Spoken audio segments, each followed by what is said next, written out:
Hello, good morning, welcome all. ഇന്ന് നമ്മൾ discuss ചെയ്യാൻ പോകുന്നത് IGCയുടെ രണ്ടാമത്തെ യൂണിറ്റ് IG2നെ കുറിച്ചാണ്.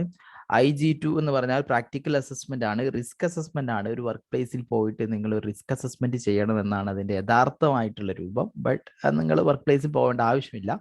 ഞാൻ പറഞ്ഞുതരാം എങ്ങനെയാണ് നിങ്ങൾ ഇത് ചെയ്യേണ്ടത് എന്നുള്ളത്. ഈ റിസ്ക് അസസ്മെന്റ് നിങ്ങൾക്ക് കംപ്ലീറ്റ് ചെയ്യാൻ ഒരു സ്റ്റാൻഡേർഡ് ഫോം ഉണ്ട്. ആ ഫോമിലാണ് നിങ്ങളത് കംപ്ലീറ്റ് ചെയ്യേണ്ടത്. നിബോഷ് ആ ഫോം നിങ്ങൾക്ക് തരും. അതുപോലെ തന്നെ ഒരു എക്സാമ്പിൾ നിബോഷ് നിങ്ങൾക്ക് തന്നിട്ടുണ്ട്.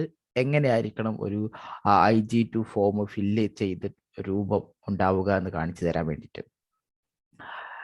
അപ്പോൾ എങ്ങനെയാണ് ഈ IG2യുടെ ഫോം അല്ലെങ്കിൽ ഈ IG2യുടെ ടെംപ്ലേറ്റ് എങ്ങനെയാണ് ഡൗൺലോഡ് ചെയ്യേണ്ടത് നിബോഷിന്റെ വെബ്സൈറ്റിൽ നിന്ന് ഞാനിപ്പോൾ കാണിച്ചു തരാം. എന്നിട്ട് അതെങ്ങനെയാണ് നിങ്ങൾക്ക് IG2 ഫില്ല് ചെയ്ത് അല്ലെങ്കിൽ സബ്മിറ്റ് ചെയ്യേണ്ടത്. IG2 നിങ്ങൾ IG1നെ പോലെ എക്സാമിനേഷൻ പ്ലാറ്റ്ഫോമിലല്ല സബ്മിറ്റ് ചെയ്യേണ്ടത്. നിങ്ങൾ ഇൻസ്റ്റിറ്റ്യൂട്ടിലേക്ക് അയച്ചു കൊടുക്കുകയാണ് വേണ്ടത്. ഇൻസ്റ്റിറ്റ്യൂട്ടാണ് നിങ്ങൾക്ക് വേണ്ടിയിട്ട് ഈ IG2 സബ്മിറ്റ് ചെയ്യുന്നത്. നിബോഷിലേക്ക് ഇൻസ്റ്റിറ്റ്യൂട്ട് അയച്ചു കൊടുക്കും. ഇൻസ്റ്റിറ്റ്യൂട്ട് അല്ല ചെക്ക് ചെയ്യുന്നത്, ഇൻസ്റ്റിറ്റ്യൂട്ട് നിബോഷിലേക്ക് അയച്ചു കൊടുക്കും.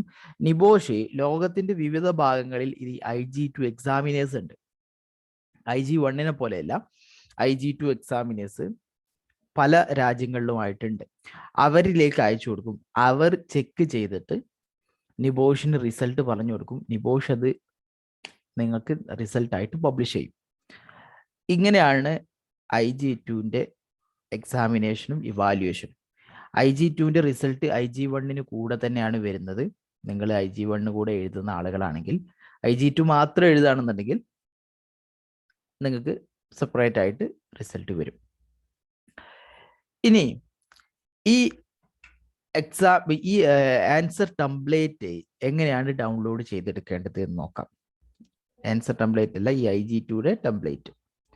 നിങ്ങൾ ഇപ്പോൾ കാണുന്നത് നിബോഷിന്റെ ഒഫീഷ്യൽ വെബ്സൈറ്റ് ആണ്. www.nibosh.org.uk എന്ന് പറഞ്ഞ നിബോഷിന്റെ വെബ്സൈറ്റ് ആണ്.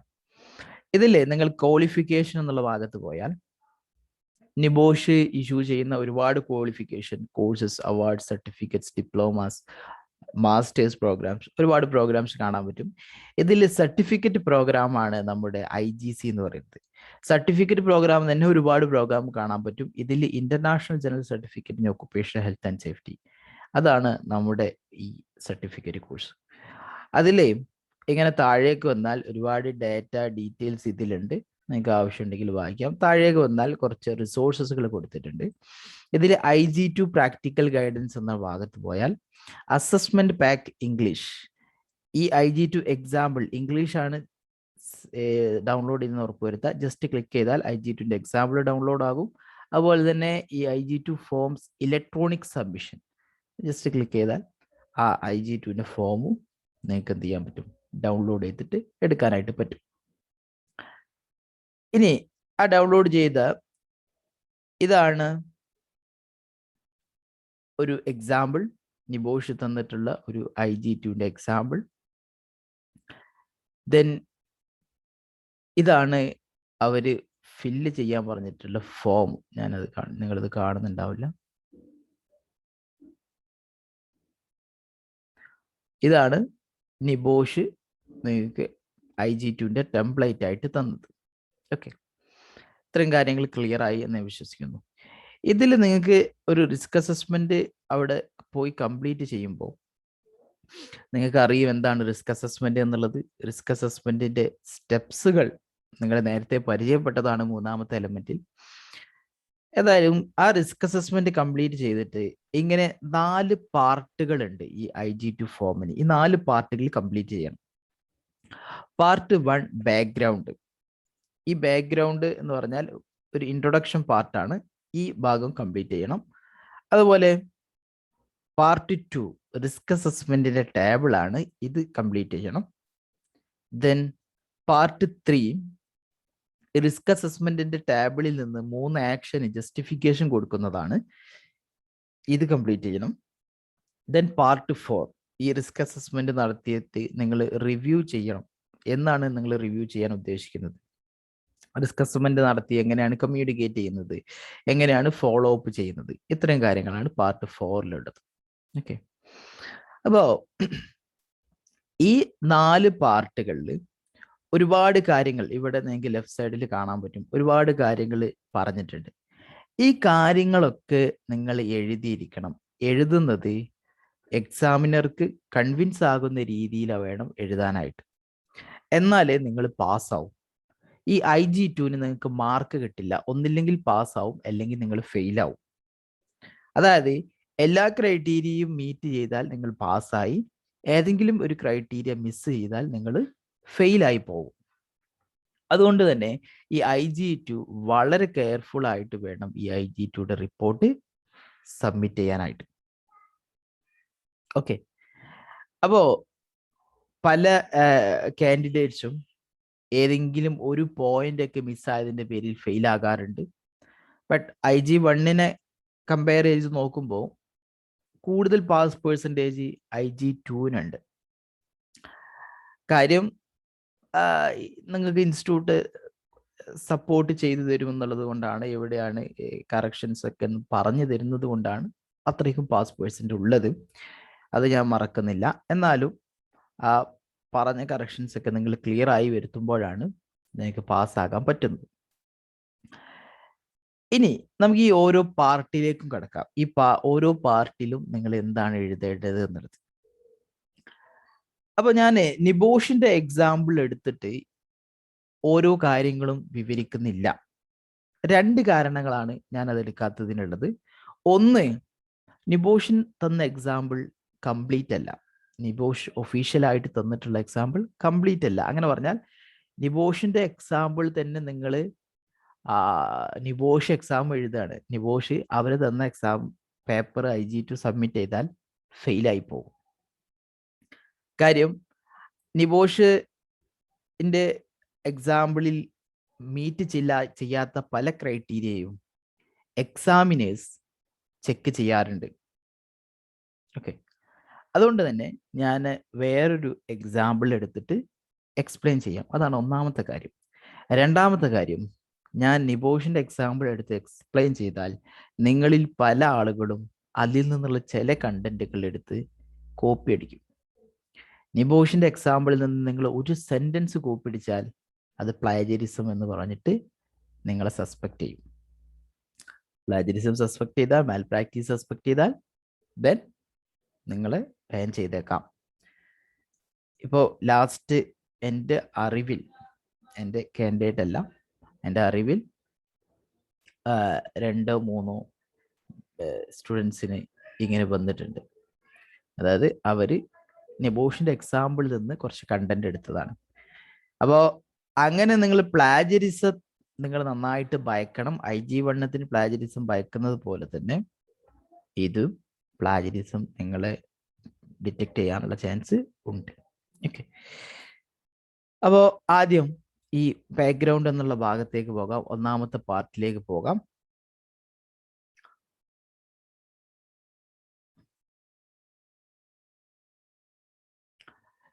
ഇത് എങ്ങനെയാണ് ഇത് ഈസി ആയിട്ട് ചെയ്യാൻ പറ്റുന്നത് എന്ന് ഞാൻ ആദ്യമേ പറഞ്ഞുതരാം.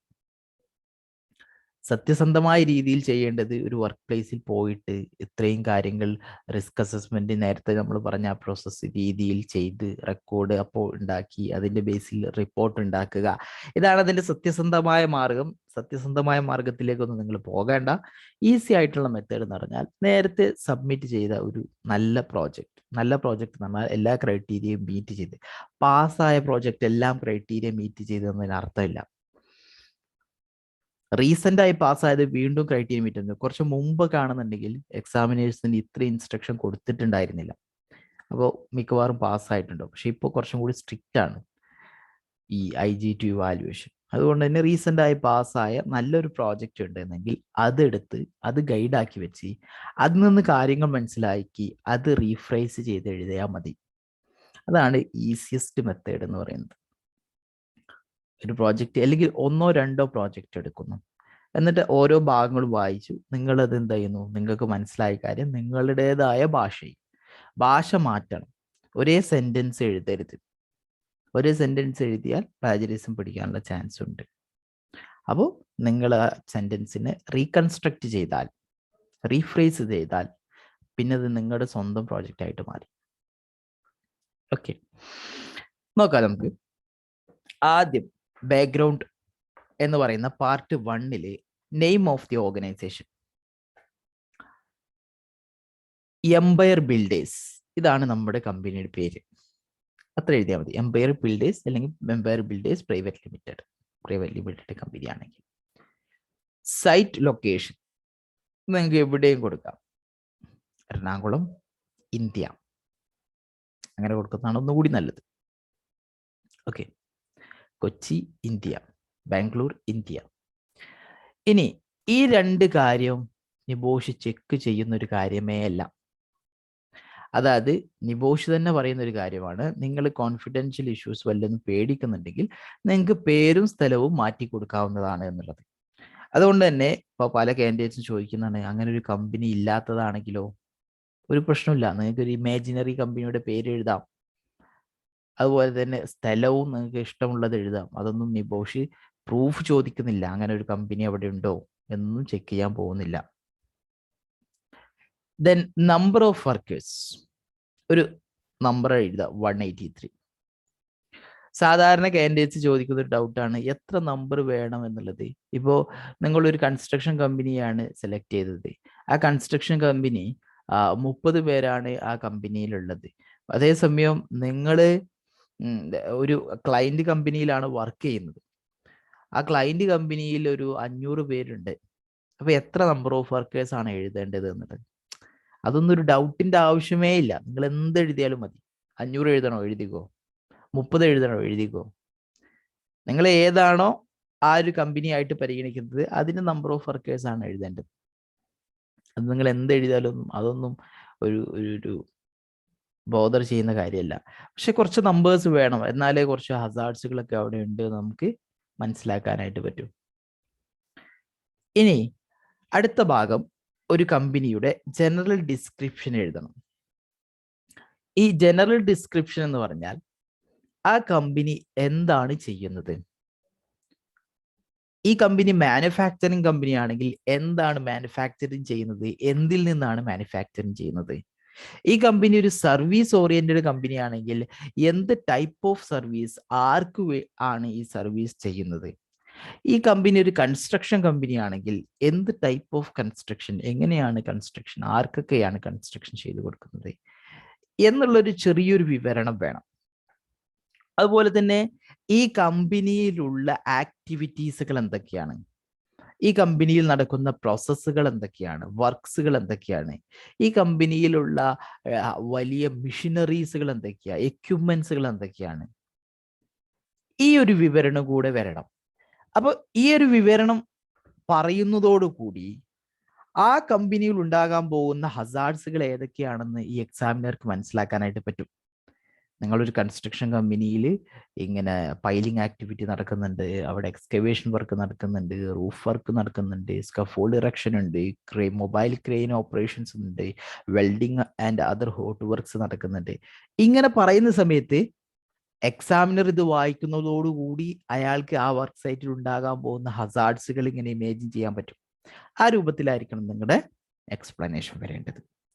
അതുപോലെ തന്നെ ഈ കമ്പനി എത്ര സമയമാണ് വർക്ക് ആകുന്നത്, ഡ്യൂട്ടി ടൈം എപ്പോഴാണ്, എത്ര ടൈം വർക്കിംഗ് അവേഴ്സ് ഉണ്ട്, രാവിലെ എത്ര മണി മുതൽ എത്ര മണി വരെയാണ്, വീക്കിലി ഓഫ് ഉണ്ടോ, ഇങ്ങനത്തെ കാര്യങ്ങളൊക്കെ ഉണ്ടായിരിക്കണം.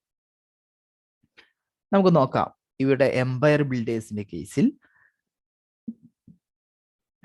Empire builders, the premier builders and developers with their corporate base in Cochin, is a joint venture of Mather Brothers Cochin and KM Trading UAE.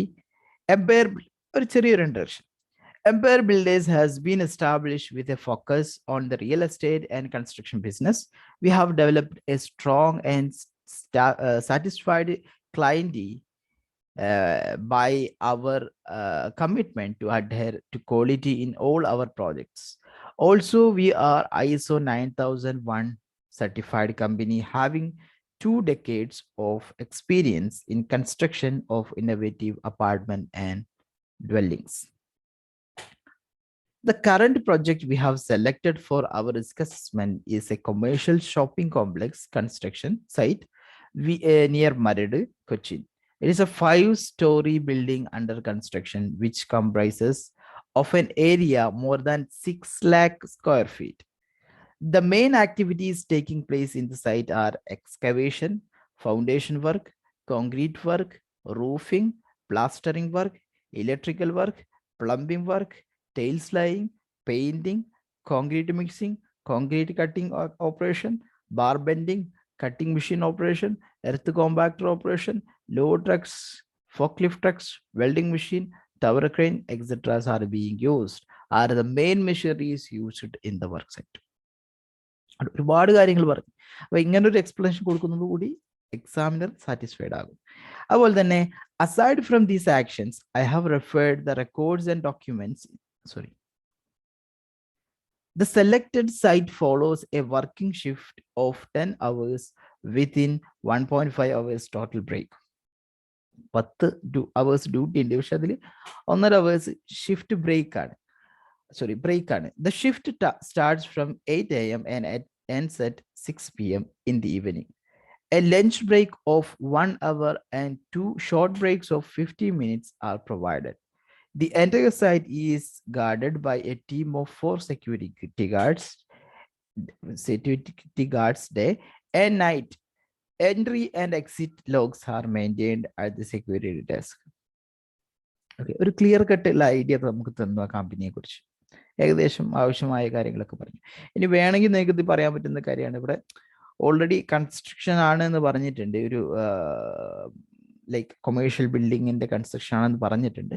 പക്ഷെ അവിടെ ഇപ്പൊ കൺസ്ട്രക്ഷൻ ഏരിയ മാത്രമാണ് ഉണ്ടാവുക. പക്ഷെ ഒരു വലിയൊരു കമ്പനി ആണെന്നുണ്ടെങ്കിൽ അവിടെ ഏതൊക്കെ ഡിപ്പാർട്ട്മെന്റ്സുകൾ ഉണ്ട്, അല്ലെങ്കിൽ ഏതൊക്കെ ഏരിയാസ് ഉണ്ട്. ചിലപ്പോൾ ക്യാൻറ്റീൻസ് ഉണ്ടാകാം, ചിലപ്പോൾ പാർക്കിംഗ് ഏരിയ ഉണ്ടാകാം, സെക്യൂരിറ്റി ക്യാബിൻ ഉണ്ടാകാം, പിന്നെ construction area block A, block B, block C, construction towers ഉണ്ടാവും. അപ്പോൾ അങ്ങനത്തെ ഒരു വിവരണം കൂടെ വരുമ്പോൾ ഒരു ഓവറോൾ പിക്ചർ നമുക്ക് കൊടുക്കാനായിട്ട് പറ്റും. ഇനി അടുത്തൊരു ഭാഗം description of the area to be included in the risk assessment. അതായത് ഞാനിപ്പോൾ പറഞ്ഞു ഒരുപാട് ഭാഗങ്ങൾ ഉണ്ടാവാൻ ചിലപ്പോൾ ഈ ഒരു കമ്പനിയിൽ തന്നെ. ഇതിൽ ഏത് ഭാഗത്താണ് നിങ്ങളുടെ റിസ്ക് അസസ്മെന്റ് ചെയ്യുന്നത്, അതാണ് ഇവിടെ എഴുതേണ്ടത്.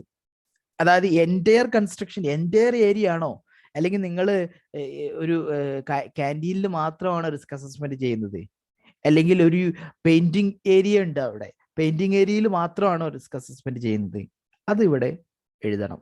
Risk assessment covers the entire building construction site and its premises. അതിന്റെ പരിസരവും അതിന്റെ എല്ലാ ഏരിയയും നമ്മൾ റിസ്ക് അസസ്മെന്റിൽ ഉൾപ്പെടുത്തിയിട്ടുണ്ട്. എന്താ other relevant information, any other relevant information എഴുതണം. അതായത് ലൈക്ക് ആരാണ് ഇവിടുത്തെ daily health and safety responsible ആയിട്ടുള്ള ആള്. Project manager who directly reports to the managing director is the person responsible for the health and safety in the work site. Okay, cool. ഇനി ഇതാണ് ഈ risk അസസ്മെന്റിന്റെ part 1-ലെ ഒന്നാമത്തെ box. നമുക്കിതിനെ box 1 എന്ന് വിളിക്കാം. Okay, box 1 കഴിഞ്ഞു. ഇനി പാർട്ട് 2-ൽ ബോക്സ് 2 ഉണ്ട്. ഇവിടെ നിങ്ങൾക്ക് ഇങ്ങനെ ഒരു വേർഡ്സിന്റെ കൗണ്ട് കാണാം, 150 to 200 വേർഡ്സ്. നിങ്ങളത് വറി ചെയ്യുകയേ വേണ്ട. 150-ൽ കുറഞ്ഞാലും പ്രശ്നമില്ല, 200-ൽ കൂടിയാലും പ്രശ്നമില്ല. നിങ്ങൾ ഏകദേശം എഴുതി വരുമ്പോൾ ഏകദേശം ഒരു റൗണ്ട് ഇത് വന്നാൽ മതി. നിങ്ങൾ എഴുതി വരുമ്പോൾ ഞാൻ പറഞ്ഞ ഇത്രയും കാര്യങ്ങൾ എഴുതുമ്പോൾ സ്വാഭാവികമായിട്ടും ഈ ഒരു റേഞ്ചിൽ വേർഡ് കൗണ്ട് വരും. ഇനി വന്നിട്ടില്ല എന്നുണ്ടെങ്കിലും you don't want to bother.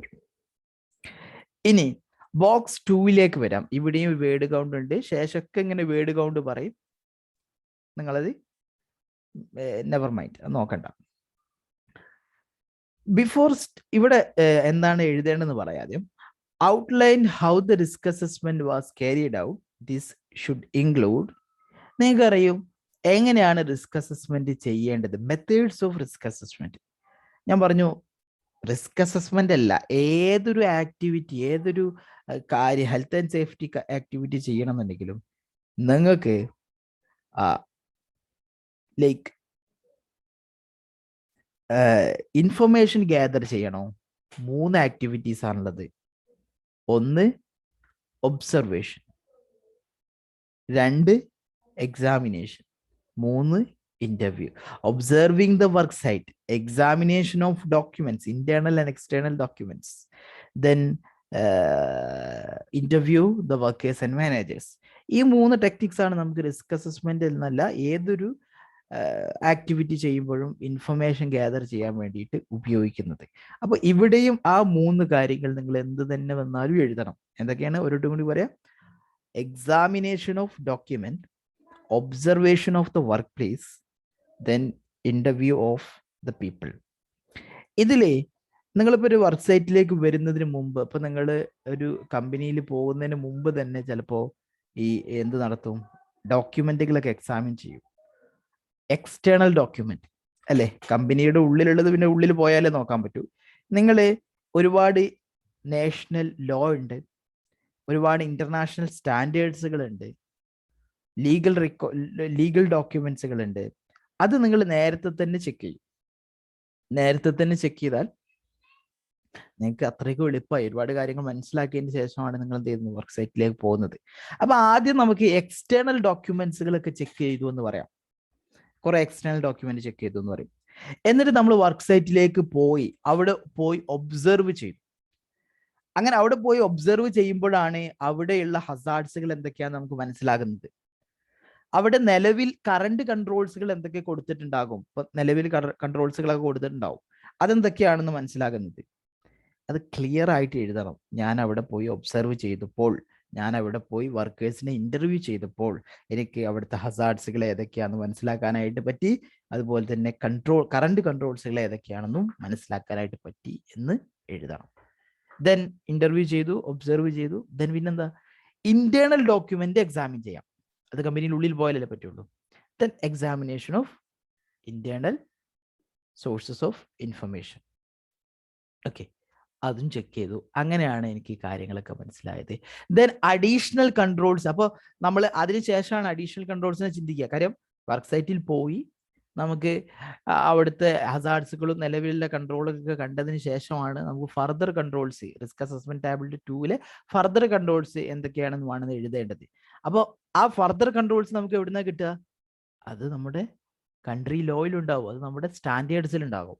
അപ്പൊ അതും എഴുതണം. എവിടുന്നാണ് നിങ്ങൾക്ക് ഫർദർ കൺട്രോൾ കിട്ടിയിട്ടുള്ളത് എന്നുള്ളത് നോക്കുക. ഞാനിവിടെ വായിക്കിയത് outline how the risk assessment was carried out. This should include എന്തൊക്കെ sources of information consulted, who you spoke to, how you identified the hazards, what is already being done, and any additional controls or action that may be required.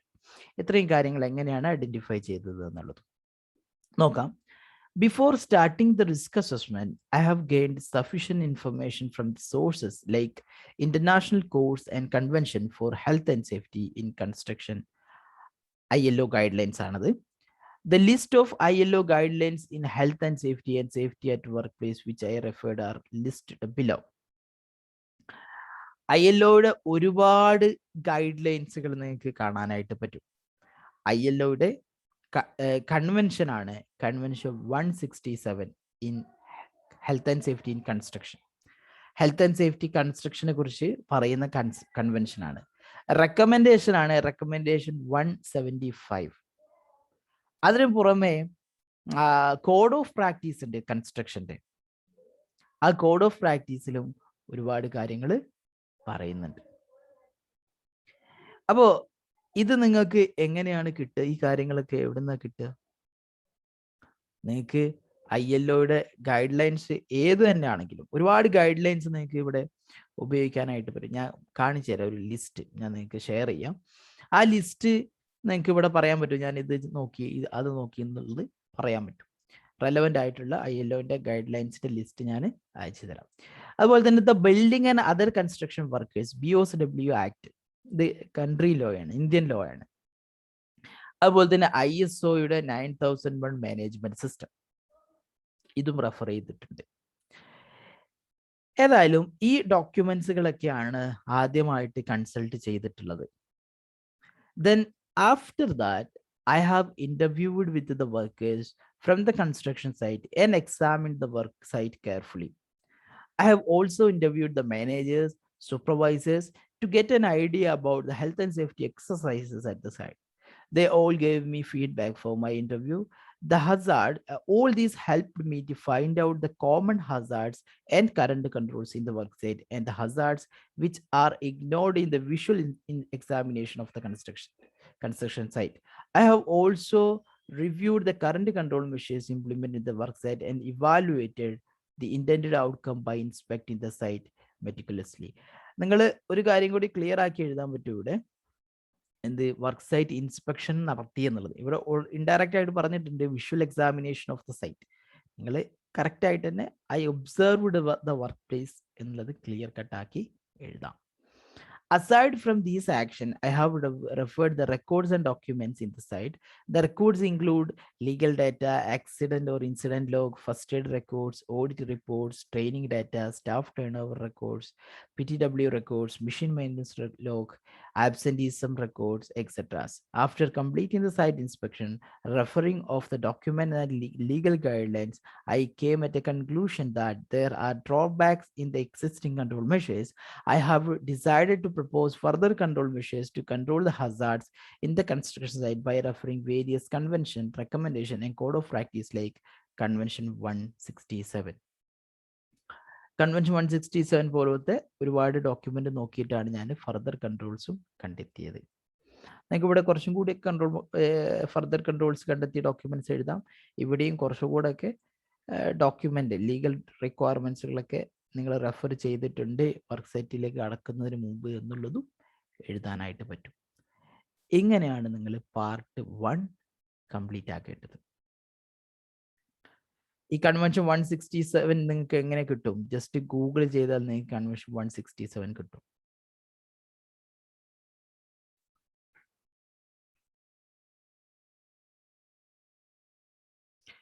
Convention C167 by ILO എന്നടിച്ചാൽ ആദ്യത്തെ വരുന്ന link convention 167ൻ്റെതായിരിക്കും. അതുപോലെ തന്നെ code of practice in construction by ILO എന്നടിച്ചാൽ നിങ്ങൾക്ക് detail ആയിട്ടുള്ള code of practice കാണാനായിട്ട് പറ്റും. ഈ കൺസ്ട്രക്ഷൻ ഇൻഡസ്ട്രിയിൽ എന്തൊക്കെയാണ് സേഫ്റ്റി കാര്യങ്ങൾ മാനേജ് ചെയ്യുമ്പോൾ ശ്രദ്ധിക്കേണ്ടത് എന്ന് പറഞ്ഞിട്ട്.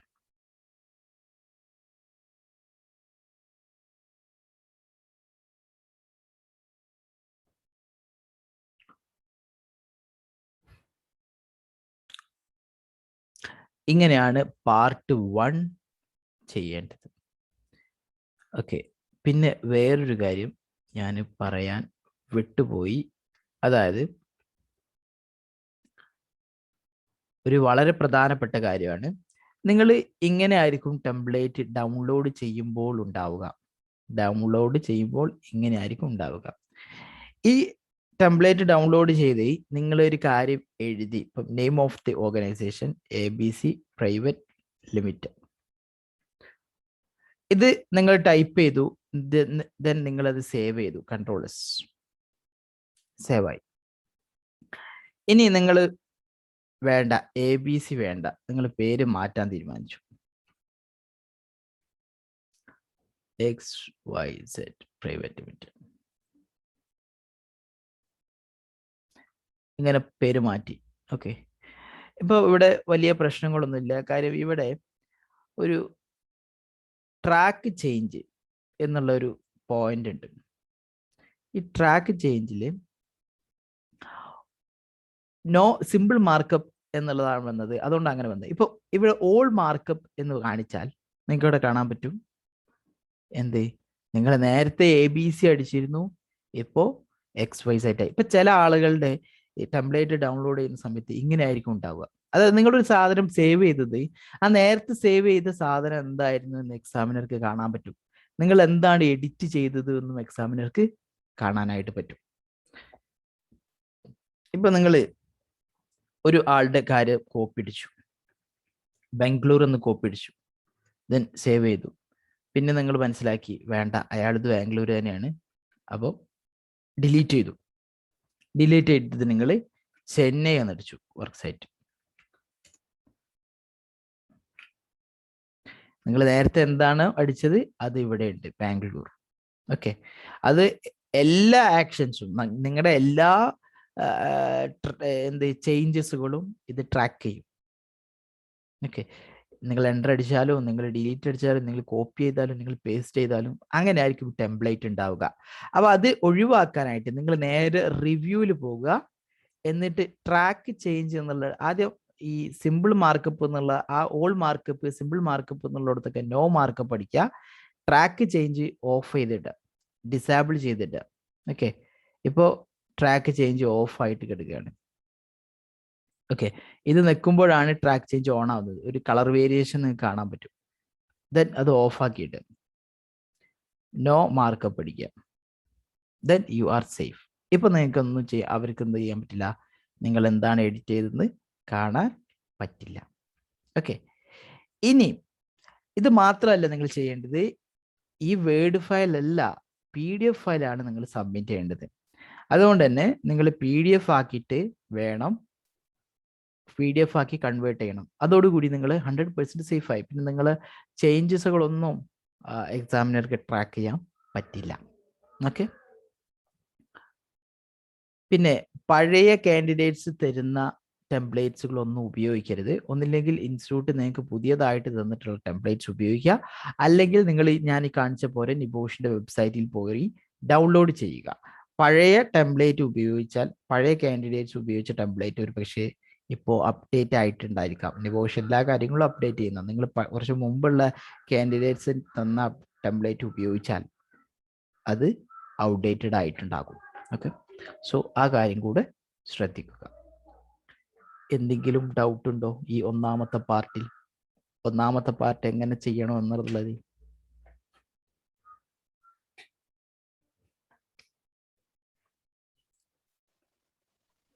സാറ് അതില് പാർട്ട് 1 പറഞ്ഞതില് ലാസ്റ്റ് പറഞ്ഞില്ല, കൺവെൻഷന് ഈ ILOയുടെ സ്റ്റാൻഡേർഡ് ആണല്ലോ അത്. അതുപോലെ റെക്കമെൻഡേഷൻ 6/164 അങ്ങനെ എന്തോ ഇല്ലേ, അത് ഇതേപോലെ തന്നെയാണ് എഴുതേണ്ടത്? എല്ലാവർക്കും സെയിം? എല്ലാവർക്കും അതെ, എല്ലാവർക്കും അത് സെയിം ആയിരിക്കും. ഞാൻ അതിന്റെ ഒരു ലിസ്റ്റ് കാണിച്ചു തരാം. ഇപ്പോൾ ഞാനത് ഷെയർ ചെയ്യുകയും ചെയ്യും. ഇനി നമുക്ക് രണ്ടാമത്തെ പാർട്ടിലേക്ക് പോവാം. രണ്ടാമത്തെ പാർട്ട് വളരെ പ്രധാനപ്പെട്ട ഒരു പാർട്ടാണ്. റിസ്ക് അസസ്മെന്റ് ടാബിൾ കംപ്ലീറ്റ് ചെയ്യുക എന്നുള്ളതാണ്. ഇങ്ങനെ ആയിരിക്കും നിങ്ങളുടെ ടെംപ്ലേറ്റിൽ ഉണ്ടാവുക, ഒരു എംപ്റ്റി ഭാഗമാണ്. ഇവിടെ പല കാൻഡിഡേറ്റ്സും എഴുതാൻ മറക്കുന്ന ഒരു കാര്യമാണ്, നിങ്ങളിലും ഒരു 3-4 പേരൊക്കെ മറക്കും എഴുതാൻ. ഓർഗനൈസേഷൻ നെയിം ഇങ്ങനെ ഒരു ഭാഗം ഇവിടെ ഉണ്ട്, ഇത് എഴുതണം. കമ്പനിയുടെ പേര്, കമ്പനിയുടെ പേര് എഴുതുമ്പോൾ ഈ ചില ആളുകൾ ചില കാൻഡിഡേറ്റ്സിന്റെ പ്രോജക്റ്റ് മോഡലാക്കിയിട്ടാണ് വർക്ക് ചെയ്യുക. അപ്പോൾ ഇവിടെ ഒരു കമ്പനീന്റെ പേര് എഴുതിയിട്ടുണ്ടാവും, XYZ പ്രൈവറ്റ് ലിമിറ്റഡ്. ഇവിടെ എത്തിയപ്പോ അയാളെ വേറെ കമ്പനിന്റെ പേരാ എഴുതിയിട്ടുണ്ടാവുക, JKL. സംഭവിക്കുന്നതാ. നിബോഷ് സബ്മിറ്റ് ചെയ്തതിന് ശേഷം ഇതിങ്ങനെ സംഭവിച്ചു. അപ്പൊ നിങ്ങൾ എവിടെയെങ്കിലും റെഫർ ചെയ്യുന്നുണ്ടെങ്കിൽ കമ്പനിയുടെ പേരൊക്കെ എല്ലാ സ്ഥലത്തും ഒരുപോലെയാണെന്ന് ഉറപ്പുവരുത്തണം. ഡേറ്റ് ഓഫ് അസസ്മെന്റ് എന്നാണ് നിങ്ങൾ ഇത് അസസ്മെന്റ് നടത്തിയത്. നിങ്ങൾ എല്ലാവരും 14/11/2021 ഈ ഡേറ്റ് കൊടുത്താൽ മതി. ഇന്ന് സൺഡേ അല്ലേ, വേണ്ട, 15/11/2021 ഈ ഒരു ഡേറ്റ് കൊടുത്താൽ മതി എല്ലാവരും. ഓക്കെ, ഇനി scope of risk assessment. Scope of risk assessment എന്ന് പറഞ്ഞാൽ ഇവിടെ നിങ്ങൾ കൊടുത്ത ആ ഒരു കാര്യമാണ്. എന്ത്? ഇവിടെ നിങ്ങൾ കൊടുത്തിരുന്നു description of the area to be included in the risk assessment, entire area. അപ്പൊ അതാണ് ഇവിടുത്തെ സ്കോപ്പ് ഓഫ് റിസ്ക് അസസ്മെന്റ് എന്ന് പറയുന്നത്. Entire construction area.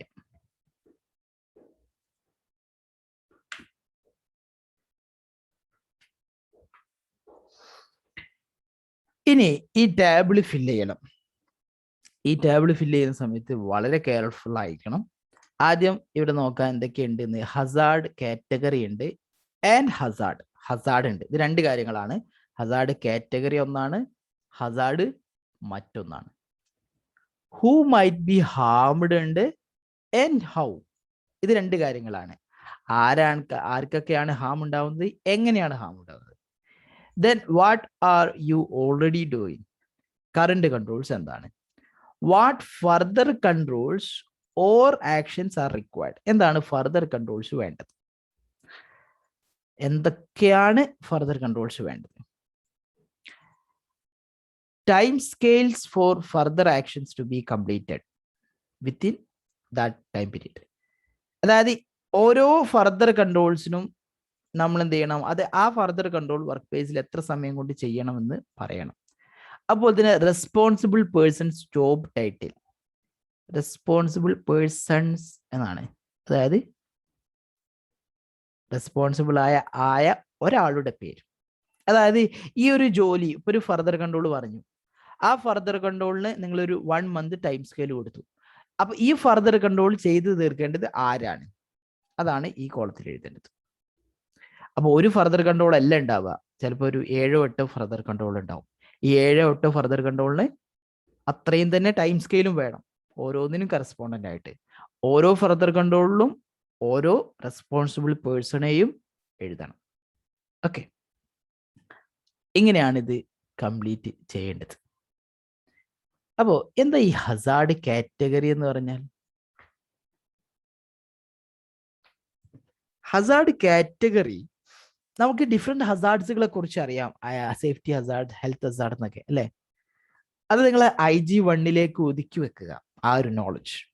ഞാൻ വേറൊരു ഹസാർഡ് കാറ്റഗറി എന്ന് കാണിച്ചു തരാം. ഹസാർഡ് കാറ്റഗറീസ് 20 ഹസാർഡ് കാറ്റഗറീസ് ഇവിടെ നിങ്ങൾക്ക് കാണാൻ പറ്റും. ഈ മേഘങ്ങൾക്കുള്ളിൽ radiation, work related upper limb disorders, work equipment, work related driving, mental health, vibration, noise, movement of people, load handling equipment, manual handling, substance abuse, fire, electricity, slip and trip, health for worker environment, loan working, work related violence, working at height. ഇങ്ങനെ 20 Hazard കാറ്റഗറീസിൽ നിന്നുള്ള ഓരോ point ആണ് നിങ്ങൾ ഇവിടെ എഴുതേണ്ടത്. Okay,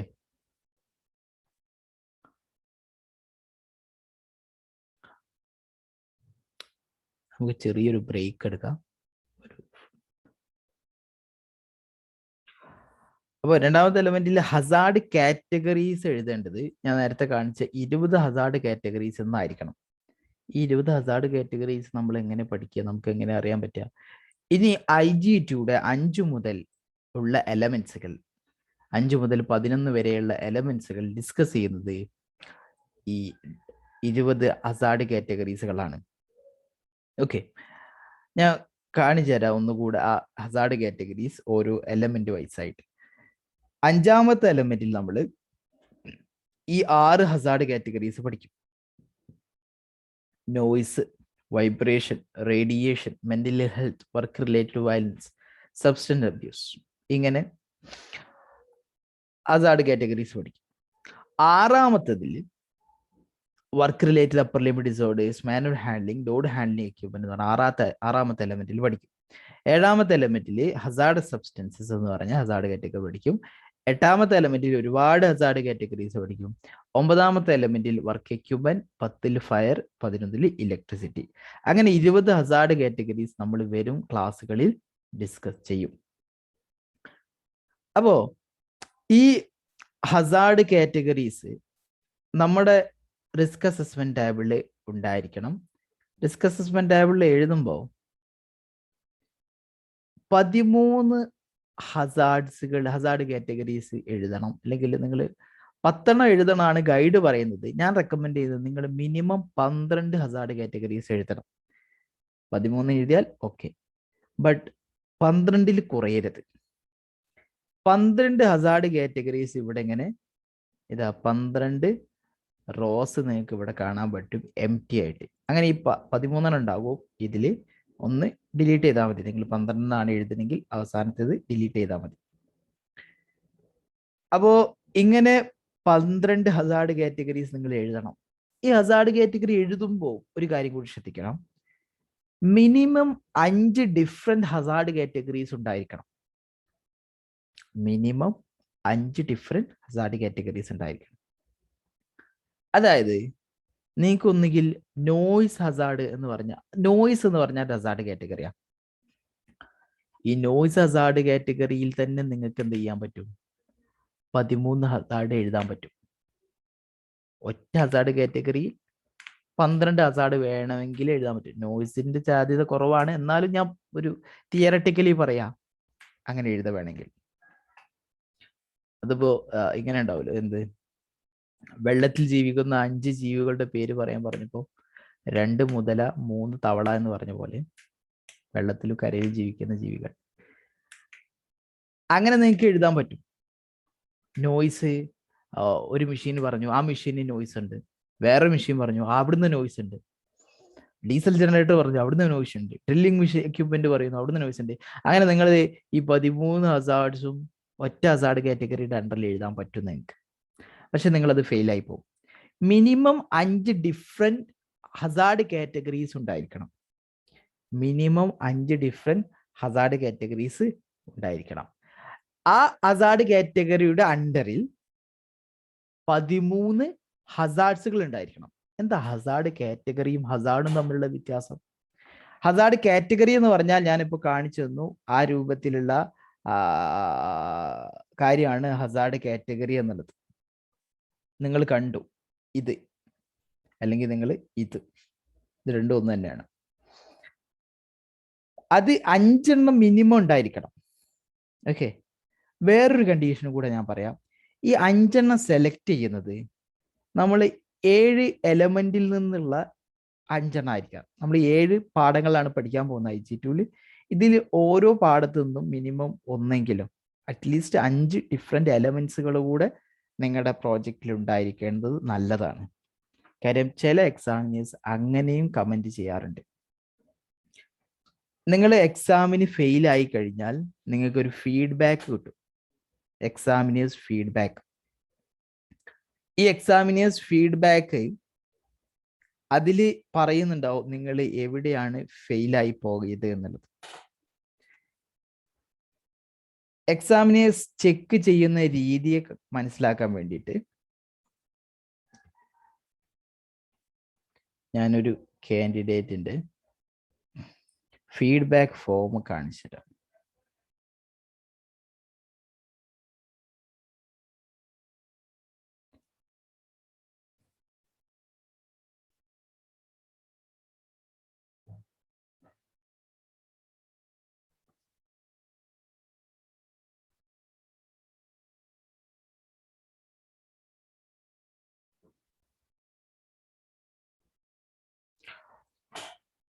ഇങ്ങനെ ആയിരിക്കും നിങ്ങൾ ഫെയിലായാൽ നിബോഷ് നിങ്ങൾക്ക് അയച്ചു തരാൻ പോകുന്ന ഫീഡ്ബാക്ക് ഫോം. ഈ ഫീഡ്ബാക്ക് ഫോം ഇത് എക്സാമിനർ ഫില്ല് ചെയ്തതാണ്, നിങ്ങളുടെ എക്സാമിനർ IG2 എക്സാമിനർ. അപ്പോൾ ഇതിൽ നിങ്ങളുടെ ലേണർ നമ്പർ ഉണ്ടാകും, എന്നാണ് അസസ്മെന്റിന് ഡേറ്റ് അത് ഉണ്ടാകും. എന്നിട്ട് ഓരോ ഭാഗങ്ങള്, ഈ ഭാഗങ്ങൾ ക്രൈറ്റീരിയ മീറ്റ് ചെയ്യുന്നുണ്ടോ ഇല്ല എന്നാണ് ചെക്ക് ചെയ്യാൻ പോകുന്നത്. അപ്പോൾ ഈ ഭാഗങ്ങൾ എന്ന് പറഞ്ഞാൽ ഞാൻ നേരത്തെ ടെംപ്ലേറ്റിൽ കാണിച്ചു തന്നിരിക്കുന്ന കാര്യങ്ങൾ തന്നെയാണ്. പാർട്ട് 1 ഉണ്ടാകുന്ന നെയിം, സൈറ്റ്, എത്ര നമ്പർ ഓഫ് വർക്കേഴ്സ് എംപ്ലോയ് ചെയ്തിട്ടുണ്ട്, അതുപോലെ തന്നെ ജനറൽ ഡിസ്ക്രിപ്ഷനിൽ സർവീസ് എന്താ, അല്ലെങ്കിൽ എന്താണ് മാനുഫാക്ചർ ചെയ്യുന്നത്, എന്തൊക്കെ ആക്ടിവിറ്റീസ് അവിടെ ഉണ്ട്, എത്ര ഷിഫ്റ്റ് പാറ്റേൺ ഉണ്ട്, ഈ കാര്യങ്ങൾ. അതുപോലെ തന്നെ ഏത് ഏരിയയാണ് റിസ്ക് അസസ്മെന്റിൽ ഉൾപ്പെടുത്തിയിട്ടുള്ളത്, ഇതൊക്കെ മീറ്റ് ചെയ്തിട്ടുണ്ടോ എന്നാണ് ഇങ്ങനെ പറയുന്നുണ്ടാവുക. ഒക്കെ മീറ്റ് എന്ന് കാണാം. ബട്ട് ചിലത് ഇവിടെ നോട്ട് മെറ്റ് കാണാം. Not met, each column of the risk assessment table has been completed for each of the identified hazards. അത് സഫീഷ്യന്റ് ആയിട്ട് എഴുതിയിട്ടില്ല കാൻഡിഡേറ്റ്, അതുകൊണ്ടാണ് നോട്ട് മെറ്റ് അടിച്ചത്. ദെൻ വേറൊരു നോട്ട് മെറ്റ് കൂടെ ഉണ്ട്, 3rd പാർട്ടിലാണ്, നമുക്ക് ഡിസ്കസ് ചെയ്യാം. അങ്ങനെ 2 നോട്ട് മെറ്റ് ആണ് ഇതിനുള്ളത്, ബാക്കി എല്ലാം മെറ്റാണ്. പക്ഷെ ആള് റഫർ ആയിപ്പോയി, ഫെയിൽ ആയിപ്പോയി. ഒരു എക്സ്പ്ലനേഷനും ഇവിടെ ഫീഡ്ബാക്കും എക്സാമിനർ കൊടുത്തിട്ടുണ്ട്. പാർട്ട് 1 എല്ലാം ഓക്കെയാണ്, പാർട്ട് 4 എല്ലാം ഓക്കെയാണ്. അതേസമയം പാർട്ട് 2 കുറച്ച് ഭാഗം ഹൈറാർക്കി ഓഫ് കൺട്രോൾ പ്രകാരമൊന്നുമല്ല കൺട്രോൾ കൊടുത്തിട്ടുള്ളത്, അല്ലെങ്കിൽ കൺട്രോൾ ആവശ്യത്തിന് കൊടുത്തിട്ടില്ല. പാർട്ട് 3 അതേ ചില ഭാഗങ്ങൾ മീറ്റ് ചെയ്തിട്ടില്ല എന്നാണ് എക്സാമിനർ ഫീഡ്ബാക്ക് കൊടുത്തത്. അപ്പോ ഇങ്ങനെ എക്സാമിനർ ചിലപ്പോൾ കമന്റ് ചെയ്യാറുണ്ട്, എല്ലാ യൂണിറ്റിൽ നിന്നും അല്ലെങ്കിൽ ഡിഫറെന്റ് 5 യൂണിറ്റുകളിൽ നിന്ന് നിങ്ങളുടെ റിസ്ക് അസസ്മെന്റിന്റെ കാര്യം വന്നിട്ടില്ല എന്ന് പറഞ്ഞു. അതുകൊണ്ട് നിങ്ങൾ ഡിഫറെന്റ് 5 യൂണിറ്റുകളിൽ നിന്നുള്ള ഹസാർഡ് കാറ്റഗറീസ് ഉൾപ്പെടുത്താൻ ശ്രമിക്കുക. നിങ്ങൾക്ക് ഹസാർഡ് കാറ്റഗറീസ് ഡിഫറെന്റ് 5 യൂണിറ്റ് ആകെ താളം അറിഞ്ഞിട്ടുണ്ടാകും. ഞാനത് ക്ലിയർ ആക്കി പറഞ്ഞു തരാം ഓരോന്ന്. ഒരു എക്സാമ്പിൾ നോക്കാം നമുക്ക്, അപ്പോൾ ഒന്നും കൂടി ക്ലിയർ ആയിട്ട് മനസ്സിലാവും. നമുക്ക് നോയ്സ് എന്ന് പറഞ്ഞ ഹസാർഡ് കാറ്റഗറി എടുക്കാം. ഓക്കെ, നിങ്ങൾക്ക് ഇവിടെ ചിത്രത്തിൽ കാണാൻ പറ്റും ഒരു കാൻഡിഡേറ്റ് എഴുതിയ നോയ്സ് എന്ന് പറഞ്ഞ ഹസാർഡ് കാറ്റഗറി. ഇവിടെ ഹസാർഡ് കാറ്റഗറി നോയ്സ് ആണ്. ഇവിടുത്തെ ഹസാർഡ് ആ വർക്ക് പ്ലേസിൽ എങ്ങനെയാണ് നോയ്സ് ഉണ്ടാകാൻ പോകുന്നത്, അതാണ് അവിടെ ഹസാർഡ് ആക്കി എഴുതേണ്ടത്. Enormous noise produced from power tools which are poorly maintained, അതാണ് അവിടുത്തെ ഹസാർഡ്. മെയിൻ്റനൻസ് കുറഞ്ഞ എക്യുപ്മെന്റിൽ നിന്നും ഒരുപാട് നോയ്സ് എക്സ്പോഷർ ഉണ്ടാകാൻ ചാൻസ് ഉണ്ട്. അപ്പോൾ നിങ്ങൾ നോക്കി, നോയ്സ് എന്ന ഹസാർഡ് കാറ്റഗറിയിൽ ഇതാണ് നമ്മളെടുത്ത ഹസാർഡ്. ഇനി ഇത് ആർക്കാണ് ഹാം ഉണ്ടാകുന്നത്? Operators and nearby workers. എങ്ങനെയാണ് ഹാം ഉണ്ടാകുന്നത്? Enormous noise levels over a long time will damage the hearing. This will occur so gradually and painlessly that the workers will not notice the minor deterioration from one day to the next. Excessive noise in the workplace have a risk of hearing damage and other health problems like headache, elevated blood pressure, and the ultimate issue is NIHL, noise induced hearing loss. ഇങ്ങനത്തെ ഒരുപാട് പ്രശ്നങ്ങളാണ് ഈ worker Ham ഉണ്ടാക്കുന്ന വഴികൾ. Already എന്താ ചെയ്യുന്ന control? The noisy machines are operated early or late in the day when fewer people will be exposed to the sound. The noise generating machines are operated in a remote isolated area. Safety gear such as earplug is available in the store and its use is enforced. അതാണ് already ചെയ്യുന്ന കാര്യങ്ങൾ. ഇവിടെ already ചെയ്യുന്ന കാര്യത്തിൽ നിങ്ങളൊരു കാര്യം ശ്രദ്ധിക്കണം, ഇത് ഹൈറാർക്കിക്കൽ ഓർഡറിലായിരിക്കണം. ഇവിടെ നിങ്ങൾക്ക് കാണാൻ പറ്റും ഇത് ഹൈറാർക്കിക്കൽ ഓർഡറിലാണ്. ഇവിടെ ഇത് നമുക്ക് മാക്സിമം ഡ്യൂറേഷൻ കുറക്കാനുള്ള ഒരു കാര്യമാണ്, അത് ചെയ്തിട്ടുണ്ട്, നല്ലൊരു കൺട്രോൾ ആണത്. സോ അത് നമുക്ക് എന്ത് ചെയ്യാം, ആദ്യം പറയാൻ പറ്റും.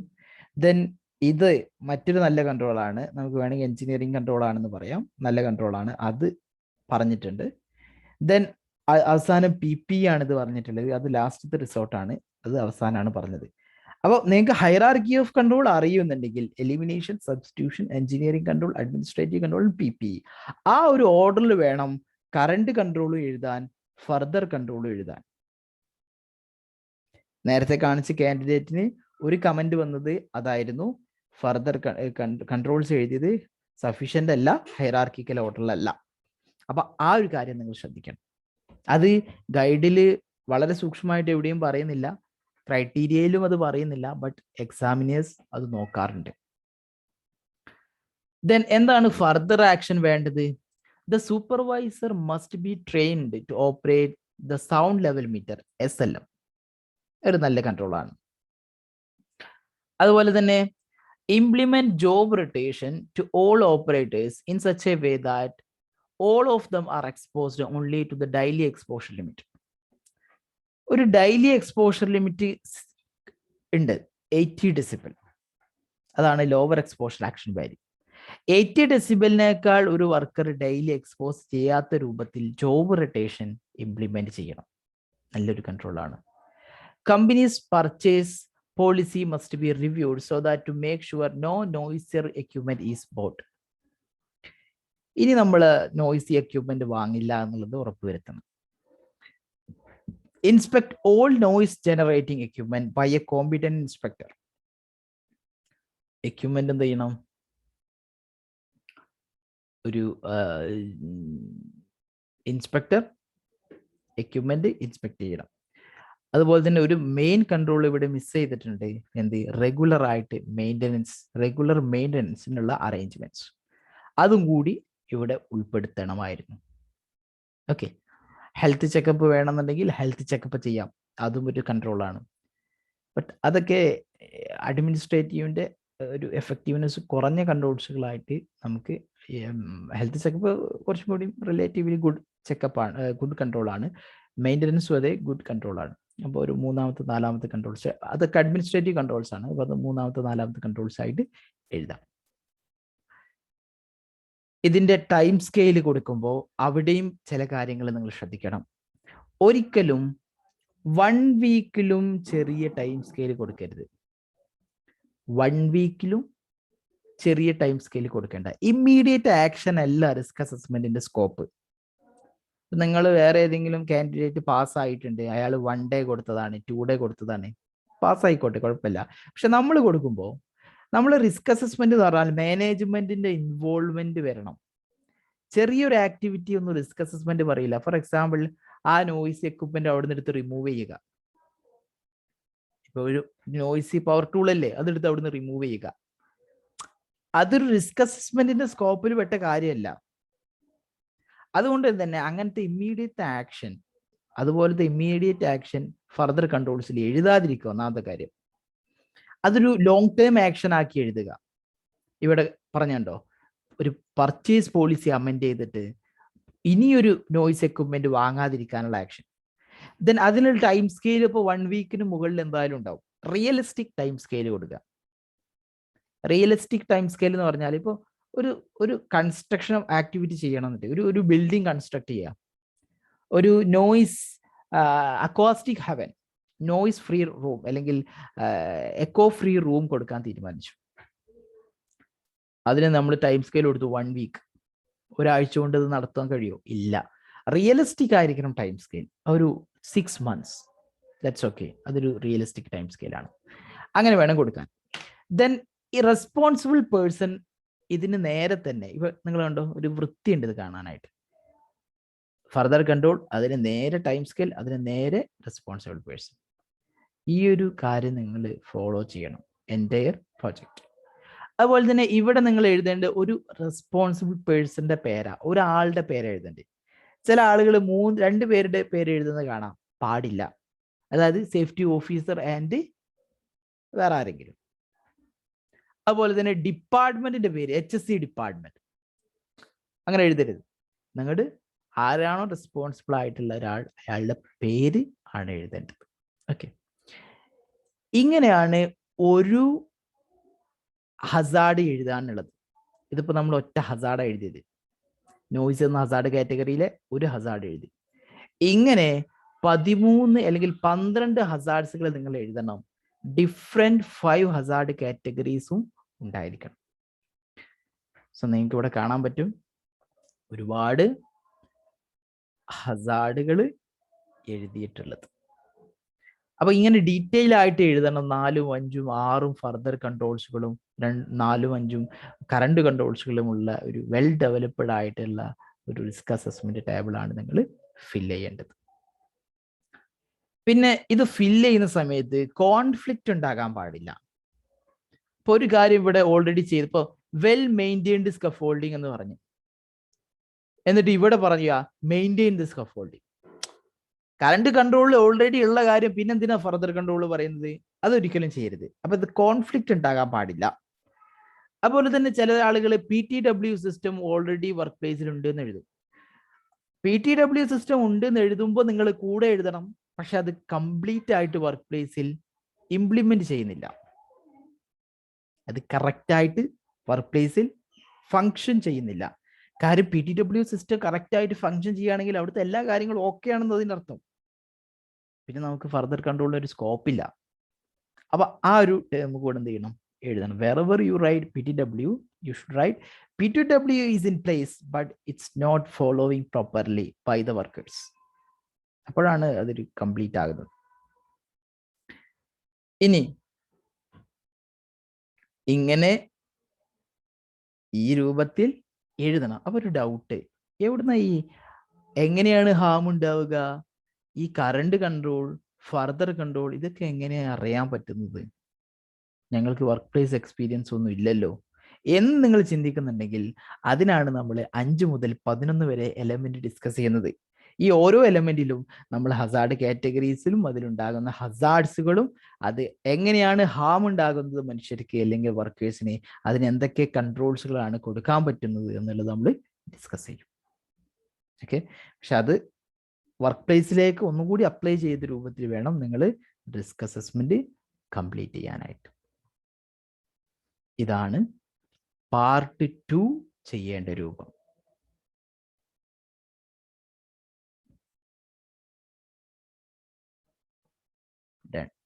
അങ്ങനെ ഇവിടെ 12 ഹസാർഡ് കാറ്റഗറീസ്, അതായത് 12 ഹസാർഡുകൾ എഴുതിയിട്ടുണ്ട്. എത്ര ഹസാർഡ് കാറ്റഗറി ഇവിടെ എഴുതിയിട്ടുണ്ട് നോക്കാം. Health welfare work environment 1, vibration 2, work equipment 3, electricity 4, noise 5, slip and trip 6, confined space 7, fire 8, manual handling 9 ഒക്കെ ഡിഫറെൻ്റ് എഴുതി. ലോഡ് ഹാൻഡ്ലിംഗ് എക്യുപ്മെന്റ് മുമ്പ് പറഞ്ഞില്ലേ. Movement of people and vehicle, work at height. Okay, movement of people and vehicle 2 വന്നിട്ട് അല്ലെങ്കിൽ load handling. Okay, ഏതായാലും ഒരുപാട് different Hazard കാറ്റഗറീസും ഇതിൽ വന്നിട്ടുണ്ട്. അപ്പൊ ആ കാര്യം ശ്രദ്ധിക്കാം. ഇങ്ങനെയാണ് രണ്ടാമത്തെ എലമെന്റ്. ഈ ഭാഗത്ത് എന്തെങ്കിലും ഡൗട്ട് ഉണ്ടോ? രണ്ടാമത്തെ എലമെന്റ് എങ്ങനെയാണ് ചെയ്യേണ്ടത്, രണ്ടാമത്തെ പാർട്ട് എങ്ങനെയാണ് ചെയ്യേണ്ടത് നിർത്തത്?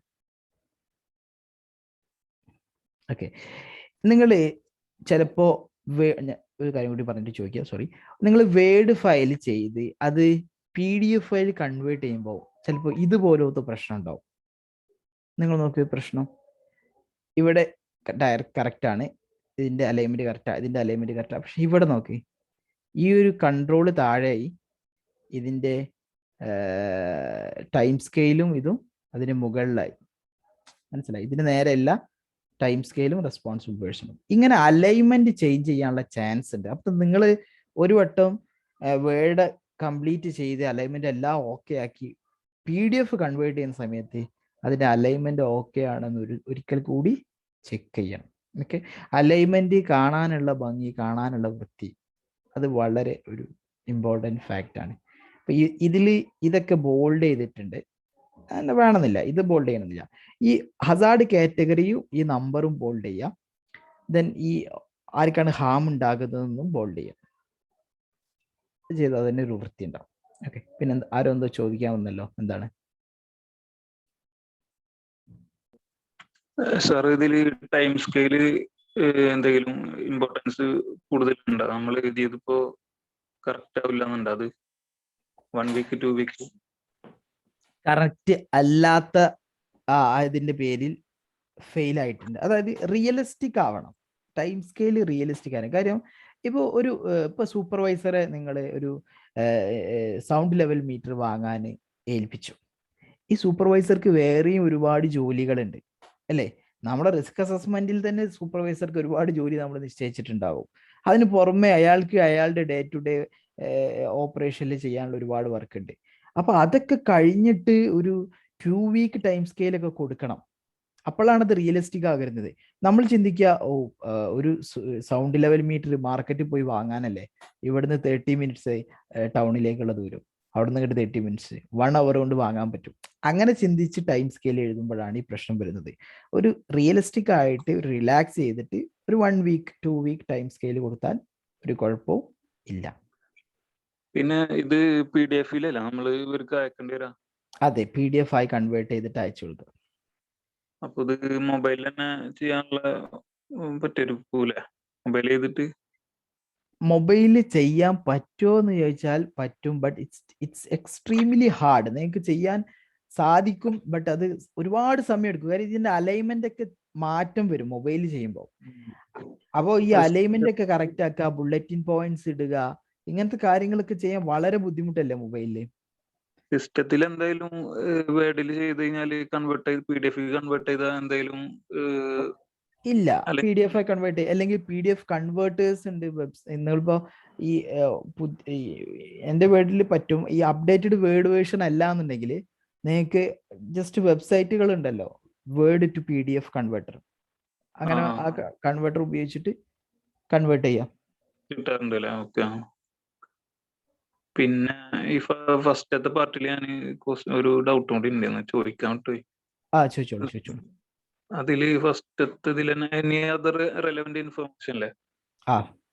അതില് ഇപ്പോ ഇതിൽ കൊടുത്തിട്ടുള്ള പോലെ തന്നെ എന്തെങ്കിലും ചെയ്യാൻ പറ്റുമോ? ഓക്കെ, സാധാരണ ഈ നിബോഷിന്റെ എക്സാമ്പിളിൽ തന്നതും സാധാരണ കാൻഡിഡേറ്റ്സ് എഴുതാറും ആർക്കാണ് അവിടെ daily day to day operation health and safety responsibility ഉള്ളത്, ഈ ആള് ആരെയാണ് റിപ്പോർട്ട് ചെയ്യല്, അതായത് ഇയാളുടെ മുകളിൽ ആരാണ് സേഫ്റ്റിക്ക് ഉള്ളത്. ഇപ്പൊ നമ്മുടെ ഒരു കൺസ്ട്രക്ഷൻ സൈറ്റ് ആണെങ്കിൽ safety manager is responsible for daily health and safety of all workers and he reports to the director. അതായത് സേഫ്റ്റി മാനേജർ ആണ് ഈ സൈറ്റിലെ റെസ്പോൺസിബിൾ ആയ ആള്. അയാള് ടോപ്പ് സീനിയർ മാനേജർ ആയിട്ടുള്ള ഡയറക്ടറെയാണ് ഡയറക്റ്റ് ഈ കാര്യങ്ങൾ പറയുന്നത് അല്ലെങ്കിൽ കമ്മ്യൂണിക്കേറ്റ് ചെയ്യുന്നത്. അതാണ് ഒരു റെലവന്റ് ഇൻഫർമേഷൻ. അപ്പൊ നമ്മൾ മനസ്സിലാക്കേണ്ട ഒരു ഇൻഫർമേഷൻ ആ രൂപത്തിൽ തന്നെ എല്ലാവരും എഴുതിയാൽ മതി, കുഴപ്പമില്ല. പിന്നെ പ്രൊജക്ട് മാനേജർ റിപ്പോർട്ട് ചെയ്തിട്ടില്ല മാനേജിംഗ് ഡയറക്ടർക്ക്. കേട്ടില്ല. ഇതിലിപ്പോ കൊടുത്തിട്ടുള്ളത് ഇൻഫർമേഷൻ കൊടുത്തിട്ടുള്ള പ്രൊജക്ട് മാനേജർ മാനേജിംഗ് ഡയറക്ടർക്ക് റിപ്പോർട്ട് ചെയ്തതാണ്.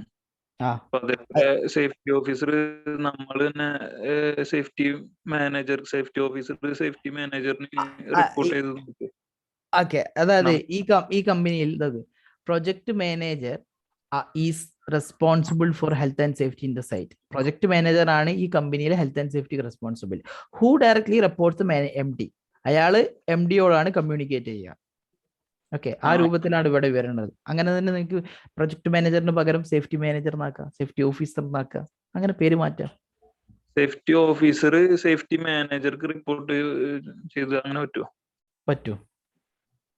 പറ്റൂല, അങ്ങനെ ചെയ്യാം. റിപ്പോർട്ട് ചെയ്തില്ലെങ്കിലും ഇനി daily health and safety is responsible on safety manager, അത്ര എഴുതിയാൽ മതി. നമുക്ക് എന്തെങ്കിലും ഒരു റെലവെന്റ് ഇൻഫർമേഷൻ എഴുതുക എന്നുള്ള ഉദ്ദേശത്തിലാണ് അത് എഴുതുന്നത്. Okay, anything else?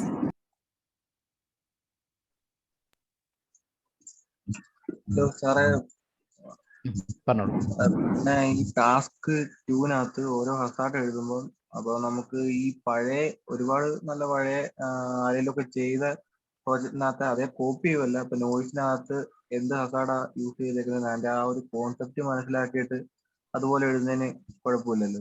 ഒരു കുഴപ്പമില്ല, അങ്ങനെ തന്നെ എഴുതാൻ കഴിയൂ. ഇപ്പൊ നിങ്ങൾ എത്ര ബാച്ച് കഴിഞ്ഞ് IG2 2018 ഇങ്ങനെ ഒരു IG2 റിസ്ക് അസസ്മെന്റ് ആയത്. അതിനുശേഷം ഇഷ്ടം പോലെ കാൻഡിഡേറ്റ്സ് സബ്മിറ്റ് ചെയ്തില്ലേ? അതുപോലെ തന്നെ ആയിരിക്കും നിങ്ങളുടെയും പ്രോജക്റ്റ് ഉണ്ടാവുക. മിക്കവാറും നിങ്ങൾ കൺസ്ട്രക്ഷൻ സൈറ്റ് ആയിരിക്കും എടുക്കുക, അല്ലെങ്കിൽ ഒരു മാനുഫാക്ചറിങ് ആയിരിക്കും. അവിടെ ഉണ്ടാകാൻ പോകുന്ന ഹസാർഡ്സുകളൊക്കെ ഒരുപോലെ ആയിരിക്കും. അപ്പൊ അതുകൊണ്ട് കുഴപ്പമില്ല, അതേ കാര്യങ്ങൾ നോക്കി എഴുതിയാലും ഒരു കുഴപ്പമില്ല. പക്ഷെ അത് സെയിം സെന്റൻസ് ആവരുത്, സെയിം വേർഡ് ആവരുത്. അത് റീഫ്രേസ് ചെയ്താൽ ദാറ്റ്സ് ഓക്കെ, ദാറ്റ്സ് ഫൈൻ. പക്ഷെ പഴയ പ്രോജക്റ്റ് ഒക്കെ നോക്കി എഴുതുമ്പോൾ ഞാൻ ഈ പറഞ്ഞ കാര്യങ്ങൾ, ഹൈറാർക്കി ഓഫ് കൺട്രോൾ കണ്ടോ, ഇവിടെ PP ആണ് അവസാനം പറഞ്ഞിട്ടുള്ളത്. അപ്പൊ ആ ഒരു പിന്നെ ഇവിടെ നോക്കി PTW ഇംപ്ലിമെന്റ് ചെയ്യുന്നത് അതൊരു ബെസ്റ്റ് കൺട്രോൾ ആണ് ഇവിടെ. But workers are not following, ഇങ്ങനത്തെ കാര്യങ്ങളുണ്ടല്ലോ. ഇതൊക്കെ നിങ്ങൾ എന്തായാലും എന്ത് ചെയ്യണം, ഉൾപ്പെടുത്തണം. ചിലപ്പോൾ പഴയ കൺട്രോളില് PP ആയിരിക്കും ആദ്യം പറഞ്ഞിട്ടുണ്ടാവുക, അന്ന് അയാൾ പാസ്സായിട്ടുണ്ടാവും. പക്ഷെ ഇപ്പൊ നിങ്ങൾ ഈ രൂപത്തിൽ വെച്ചാൽ നിങ്ങൾ ഫെയിൽ ആവും. അതുകൊണ്ട് ഹൈറാർക്കി ഫോളോ ചെയ്യണം, അങ്ങനത്തെ കാര്യങ്ങളൊക്കെ മാറ്റം വരുത്തണം. ഓക്കെ, ബട്ട് കണ്ടന്റും കൺസെപ്റ്റ് ഒക്കെ ആ പഴയ പ്രോജക്റ്റിൽ നിന്ന് നോക്കിയാൽ മതിയായിരിക്കും.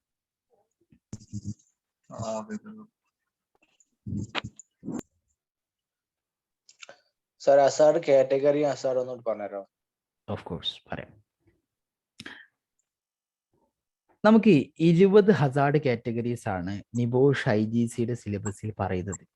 ബേസിക്കലി ഈ IG2 വേണ്ടി മാത്രമുള്ള ഒരു ഹസാർഡ് കാറ്റഗറി കൺസെപ്റ്റ് ആണ് കേട്ടോ. നിങ്ങളിത് ബാക്കിയുള്ള ഭാഗത്തേക്ക് ഈ കാര്യം കൊണ്ടുവേണ്ട. IG2 ചെയ്യാനായിട്ട് മാത്രമുള്ള ഒരു ഹസാർഡ് കാറ്റഗറി. ഈ ഹസാർഡ് കാറ്റഗറി 20 എണ്ണമാണ്. ഈ 20 എണ്ണത്തിൽ ഒരുപാട് ഹസാർഡ്സുകൾ ഉണ്ടാവും. ഒരു എക്സാമ്പിൾ ഞാൻ പറയാം. ഇപ്പോൾ ഒരു ഹസാർഡ് കാറ്റഗറിയാണ് ഹസാർഡസ് സബ്സ്റ്റൻസസ് എന്നുള്ളത്.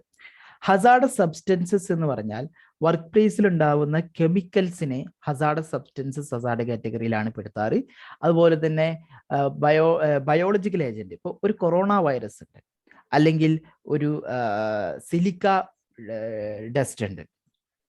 ഈ സിലിക്ക ഡസ്റ്റും കൊറോണ വൈറസും ഒരൊറ്റ ഹസാർഡ് കാറ്റഗറിയുടെ അണ്ടറല്ല. ആ ഹസാർഡ് കാറ്റഗറിയുടെ പേരാണ് ഹസാർഡസ് സബ്സ്റ്റൻസസ്. അപ്പൊ നമ്മൾ ഹസാർഡ് സബ്സ്റ്റൻസസ് എന്ന് പറഞ്ഞ ഒരു ഹസാർഡ് കാറ്റഗറി എഴുതി. അതിന്റെ അണ്ടറിൽ നമ്മൾ സിലിക്കയുടെ കാര്യം എഴുതി. അതിന്റെ അണ്ടറിൽ ആസ്പെറ്റോസിന്റെ കാര്യം എഴുതി. അതിന്റെ അണ്ടറിൽ നമ്മൾ പെയിന്റിങ്ങിന്റെ കാര്യം എഴുതി. അതിന്റെ അണ്ടറിൽ നമ്മൾ സോൾവെന്റ്സ്. ഇതൊക്കെ ഡിഫറെന്റ് ഹസാർഡ്സുകളാണ്. സിലിക്ക ഒരു ഹസാർഡാണ്, അബ്സെറ്റോസ് മറ്റൊരു ഹസാർഡാണ്, പെയിന്റിംഗ് മെറ്റീരിയൽ മറ്റൊരു ഹസാർഡാണ്, സോൾവെന്റ്സ് മറ്റൊരു ഹസാർഡാണ്, കൊറോണ വൈറസ് ഒരു ഹസാർഡാണ്, ലെജിയോണല്ല ബാക്ടീരിയ മറ്റൊരു ഹസാർഡാണ്, ലെപ്റ്റോസ്പൈറ ബാക്ടീരിയ മറ്റൊരു ഹസാർഡാണ്. ഇങ്ങനെ ഒരു 13 ഹസാർഡുകൾ നിങ്ങൾ ഒറ്റ ഹസാർഡ് കാറ്റഗറിയുടെ അണ്ടറിൽ വേണമെങ്കിൽ എഴുതാൻ പറ്റും. പക്ഷേ അങ്ങനെ എഴുതിയാൽ നിങ്ങൾ ഫെയിലായി പോകും.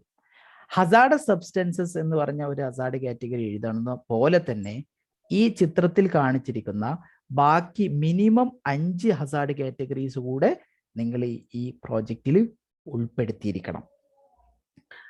അപ്പോൾ അത് ഉൾപ്പെടുത്തുമ്പോൾ ഞാൻ ഒരു കണ്ടീഷൻ കൂടി വെച്ചു. നിങ്ങളത് ഏറ്റവും അഡ്വാൻസ്ഡ് ആകാൻ വേണ്ടിയിട്ട് അത് ഉൾപ്പെടുത്തുന്നത്, ഇപ്പോൾ നിങ്ങൾ നോക്ക്, ഈ 5ാമത്തെ എലമെന്റിൽ നമ്മൾ ഇത്ര ഹസാർഡ് കാറ്റഗറീസ് പഠിക്കുന്നുണ്ട്. നിബോഷിന്റെ ഗൈഡ് പ്രകാരം നിങ്ങൾ ഈ 6 ഹസാർഡ് കാറ്റഗറിയുടെ അണ്ടറിൽ ഒരു 13 ഹസാർഡ്സുകൾ എഴുതി നിങ്ങൾ എക്സാമിന് സബ്മിറ്റ് ചെയ്തു. IG2 സബ്മിഷൻ നടത്തി. IG2യുടെ ഗൈഡ് പ്രകാരം നിങ്ങൾ ക്വാളിഫൈഡ് ആണ്, ക്രൈറ്റീരിയ മീറ്റ് ചെയ്തിട്ടുണ്ട്. കാര്യം എന്താ? 5 ഡിഫറെന്റ് ഹസാർഡ് കാറ്റഗറി വന്നിട്ടുണ്ടോ? വന്നിട്ടുണ്ട്.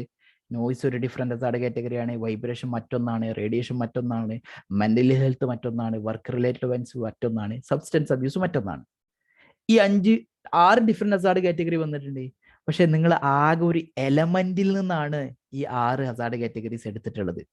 അപ്പൊ നിങ്ങൾ എന്ത് ചെയ്യാം? എക്സാമിനർക്ക് എന്തെങ്കിലും ഒരു കാരണം കിട്ടണം നിങ്ങളെ ഫെയിലാക്കാൻ.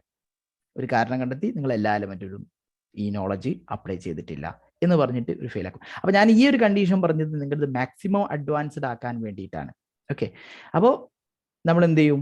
നോയ്സ് എന്ന് പറഞ്ഞൊരു ഹസാർഡ് കാറ്റഗറി ഒന്ന് ഇതിൽ നിന്ന് എടുക്കും, മാനുവൽ ഹാൻഡ്ലിംഗ് ഒന്ന് ഇതിൽ നിന്ന് എടുക്കും, കൺഫൈൻഡ് സ്പേസ് ഒന്ന് ഇതിൽ നിന്ന് എടുക്കും, വർക്ക് എക്യുപ്മെന്റ് ഒന്ന് എടുക്കും, ഫയർ എടുക്കും, ഇലക്ട്രിസിറ്റി എടുക്കും. അപ്പോൾ 1 2 3 4 5 6 എലമെന്റ്സുകൾ വന്നിട്ടുണ്ട്. ആ 6 എലമെന്റ്സുകളിൽ നിന്ന് നമ്മൾ 6 ഹസാർഡ് കാറ്റഗറീസ് പറഞ്ഞിട്ടുണ്ട്. അതിൻ്റെ അണ്ടറിൽ ഒരുപാട് ഹസാർഡ്സുകൾ നമുക്ക് പറയുകയും ചെയ്യാം. ഓക്കെ, നിങ്ങൾക്ക് ഏകദേശം ധാരണ കിട്ടിയിട്ടുണ്ടാവും മനസ്സിലാക്കുന്നു. ഇനി നമ്മൾ ശേഷം IG2യുടെ എലമെന്റ്സുകൾ ഓരോന്നും ഹസാർഡ് കാറ്റഗറീസ് ഓരോന്നും ഡിസ്കസ് ചെയ്യുമ്പോൾ ഒന്നും കൂടി ക്ലിയർ ആയിട്ട് നിങ്ങൾക്ക് ഐഡിയ കിട്ടും. ഓക്കെ സാറ്, പിന്നെ ഏരിയ പറയുന്നുണ്ടല്ലോ, അപ്പൊ ഒരു വർക്ക് നടക്കുന്നിടത്ത്, കൺസ്ട്രക്ഷന്റെ വർക്ക് നടക്കുന്നിടത്ത് ഒരു എക്സിസ്റ്റിംഗ് ബിൽഡിങ് ഡെമോളിഷൻ ചെയ്യുന്നുണ്ട്. അപ്പൊ അതിന്റെ മാത്രം എഴുതാ, അങ്ങനെയാണോ? അങ്ങനെ അത് മാത്രം നിങ്ങൾക്ക് എഴുതും. ഇപ്പോൾ ഒരു കൺസ്ട്രക്ഷനും നടക്കുന്നുണ്ട്, അതേസമയം സൈറ്റിൽ ഒരു ഡിമോളിഷനും നടക്കുന്നുണ്ട്. അപ്പൊ നമ്മൾ ഏതാണോ ഏരിയ സെലക്ട് ചെയ്യുന്നത്, ഇപ്പൊ നമ്മൾ രണ്ടും സെലക്ട് ചെയ്യുകയാണെന്നുണ്ടെങ്കിൽ ഇവിടെ കൊടുക്കണം risk assessment covers both construction site of new building as well as demolition of existing building.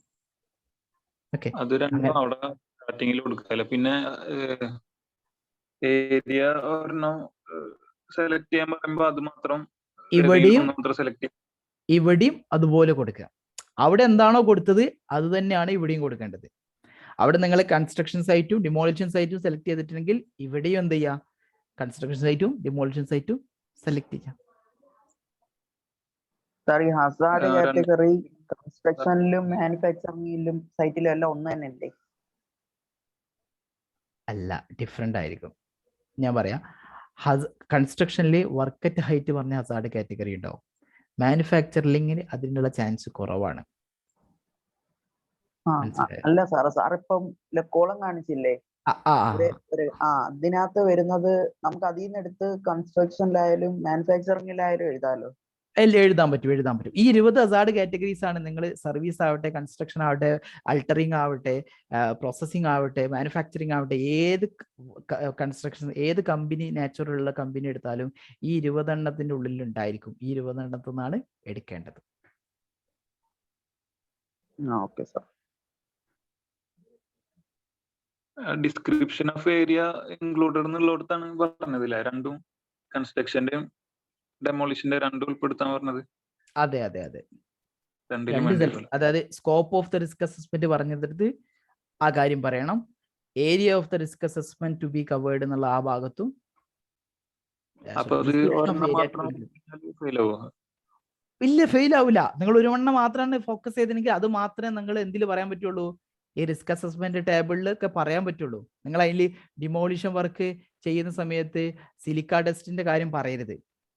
Demolition work ചെയ്യുന്ന സമയത്ത് ആസ്പെറ്റോസ് എക്സ്പോഷർ ഉണ്ടാകും എന്ന് പറയരുത്. നിങ്ങൾ ഡിമോളിഷൻ സെലക്ട് ചെയ്തിട്ടില്ല എന്നുണ്ടെങ്കിൽ നിങ്ങൾ ആ സൈറ്റിൽ പോയിട്ട് റിസ്ക് അസസ്മെന്റ് ചെയ്യുന്നതല്ലേ. അപ്പൊ നിങ്ങൾ ആ ഡിമോളിഷന്റെ ഭാഗത്ത് പോയിട്ട് റിസ്ക് അസസ്മെന്റ് ചെയ്തിട്ടില്ല എന്ന് പറഞ്ഞാൽ പിന്നെ എങ്ങനെയാണ് നിങ്ങളുടെ റിസ്ക് അസസ്മെന്റ് ടേബിൾ ഡിമോളിഷൻ ചെയ്യുമ്പോൾ ഉണ്ടാവുന്ന ആസ്പെറ്റോസിന്റെ എക്സ്പോഷർ വരുന്നത്? ഉണ്ടാവില്ല. അത്രേ ഉള്ളൂ. ഇപ്പൊ 2-3 വർക്കായാലും ഇതേപോലെ ആഡ് ചെയ്താൽ കുഴപ്പമില്ല. ഡെമോളിഷൻ അതുപോലെ കൺസ്ട്രക്ഷൻ വേറെ എന്തെങ്കിലും വർക്ക് ഒരു എന്തുണ്ട്, ഒരു പെയിന്റിംഗ് ബൂത്ത് അല്ലെങ്കിൽ പെയിന്റിംഗ് ഏരിയ ഉണ്ട്. അതായത് അല്ലെങ്കിൽ ഒരു എന്താ പറയാ, ഹോട്ട് വർക്ക് ചെയ്യാൻ പാകത്തിലുള്ള ഒരു വർക്കിംഗ് ഏരിയ ഉണ്ട്, കൺസ്ട്രക്ഷൻ സൈറ്റ് ഉണ്ട്, ഡിമോളിഷൻ വർക്ക് ഉണ്ട്, ഒരു ക്യാൻറ്റീൻ ഉണ്ട്, ഒരു പാർക്കിംഗ് ലോട്ട് ഉണ്ട്. ഇങ്ങനെയാണ് നിങ്ങളുടെ കമ്പനി ഉള്ള 4-5 പാർട്ടുകൾ. നിങ്ങൾ 4 പാർട്ടിലും റിസ്ക് അസസ്മെന്റ് ചെയ്തിട്ടുണ്ടെന്ന് പറഞ്ഞാൽ ഒന്നും ഈസിയായി നിങ്ങൾക്ക് ഏത് ഭാഗത്തു നിന്ന് വേണമെങ്കിലും ഹസാർഡ് എഴുതാൻ പറ്റും. അപ്പൊ ഡിസ്ക്രിപ്ഷനിൽ അങ്ങനെ കൊടുക്കാല്ലേ? 3-4 ജനറൽ ഡിസ്ക്രിപ്ഷനിലും ആ കാര്യം അപ്പൊ കൊടുക്കണം. ക്ലിയർ.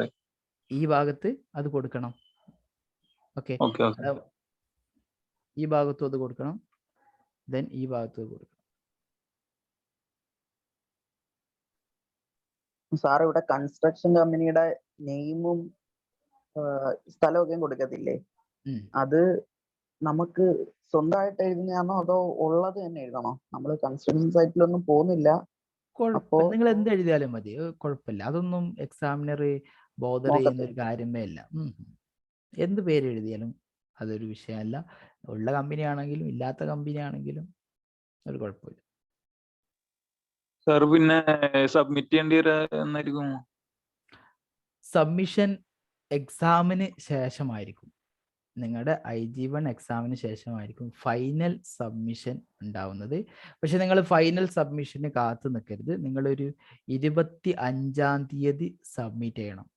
ഈ മാസം 25-ാം തീയതി ആകുമ്പോൾ സബ്മിറ്റ് ചെയ്യണം. എന്നാലേ ഇൻസ്റ്റിറ്റ്യൂട്ടിൽ നിന്ന് നിങ്ങൾക്ക് പ്രോജക്റ്റ് കറക്റ്റ് ചെയ്യാൻ വേണ്ടിയിട്ട് ഒന്ന് റിവ്യൂ ചെയ്യാൻ പറ്റും. അപ്പോൾ നിങ്ങൾക്ക് അത് റിവ്യൂ ചെയ്തിട്ട് നിങ്ങളോട് പറഞ്ഞു തരും. അപ്പോൾ ആ കറക്ഷൻ വരുത്തണം എന്നുണ്ടെങ്കിൽ നിങ്ങൾക്ക് ഒരു ടൈം കിട്ടണം അല്ലേ. അപ്പോൾ നിങ്ങൾ എന്നാണോ ലാസ്റ്റ് സബ്മിറ്റ്, ഇപ്പോൾ ഫോർ എക്സാമ്പിൾ സബ്മിറ്റ് ചെയ്യേണ്ടത് December 3-നാണ്. നിങ്ങൾ December 2 രാത്രി അയച്ചു കൊടുത്തു ഇൻസ്റ്റിറ്റ്യൂട്ടിലേക്ക്. സംഭവിക്കുന്നത് ഒരു കറക്ഷൻ വരുത്താൻ പിന്നെ ടൈം ഉണ്ടാവില്ല. അപ്പോൾ നിങ്ങൾ 25-ാം തീയതി തന്നെ സബ്മിറ്റ് ചെയ്താൽ മാത്രമേ കറക്റ്റ് ചെയ്യാൻ അല്ലെങ്കിൽ റിവ്യൂ ചെയ്യാൻ ടൈം ഉണ്ടാവുള്ളൂ. അപ്പോൾ നിങ്ങൾ നേരത്തെ തന്നെ അയച്ചു തരണം.